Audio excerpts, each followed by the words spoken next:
Il faut dire que le trafic de cocaïne entre l'Amérique du Sud et l'Europe est en pleine explosion depuis 5 ans. Des opérations de grande envergure sont menées pour intercepter les cargaisons et les trafiquants, notamment en haute mer. Et c'est la Marine nationale française qui est en première ligne. Nos envoyés spéciaux Guillaume Debray et Clément Biet ont pu, en exclusivité, assister à l'entraînement des commandos au large des Antilles.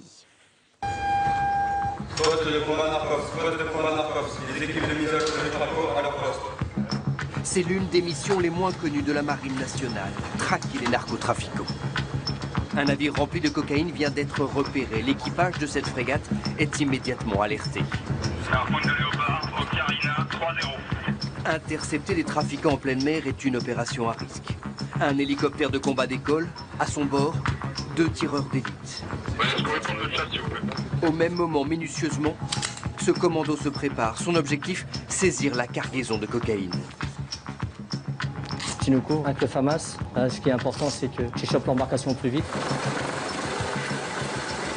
Avant chaque mission, les hommes de la frégate Ventose s'entraînent et répètent ces interventions souvent périlleuses. Course-poursuite, tir de sommation, neutralisation du navire.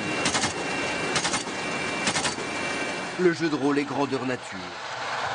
À plus de 70 km/h en pleine mer, de jour comme de nuit, dans des conditions météo parfois dangereuses, ce commando doit lancer l'assaut face à des hommes parfois armés. Recule! Avant! À terre! Par terre! Tourne-toi! Bouge pas! Dans ces bateaux venant de Colombie ou du Venezuela, Donne-moi tes mains! les marins français découvrent souvent plusieurs centaines de kilos de cocaïne pure. On a affaire à des narcotrafiquants donc, qui transportent des quantités importantes. On peut très bien tomber sur des gens qui sont armés et qui veulent défendre leur cargaison et puis leur vie, parce qu'ils savent très bien ce qui les attend s'ils sont pris. Dans les 12 derniers mois, les marins français ont intercepté en haute mer près de 2 tonnes de cocaïne d'une valeur marchande de près d'1 demi-milliard d'euros. De la drogue qui avait pour destination Amsterdam, Madrid ou Paris. Si cette quantité de drogue avait atteint l'Europe, il aurait fallu à la police plus de 15 000 interpellations pour la saisir. Voilà pourquoi la France maintient en alerte permanente 2 frégates de la Marine nationale aux Antilles. Intercepter la cocaïne au large des côtes de l'Amérique du Sud est la priorité de ces marins français. Plutôt concentré on est effectivement un peu à la croisée des chemins entre les zones de production et les zones de consommation qui sont en Europe. Et donc avec les frégates de surveillance, nous sommes en mesure d'intercepter ce flux primaire et avoir une action particulièrement efficace sur le réseau de trafiquants de cocaïne. Mais ces opérations nécessitent d'importants moyens, des avions de reconnaissance et du renseignement. La France est le pays qui participe le plus à cet effort. Seuls les Pays-Bas et la Grande-Bretagne y contribuent.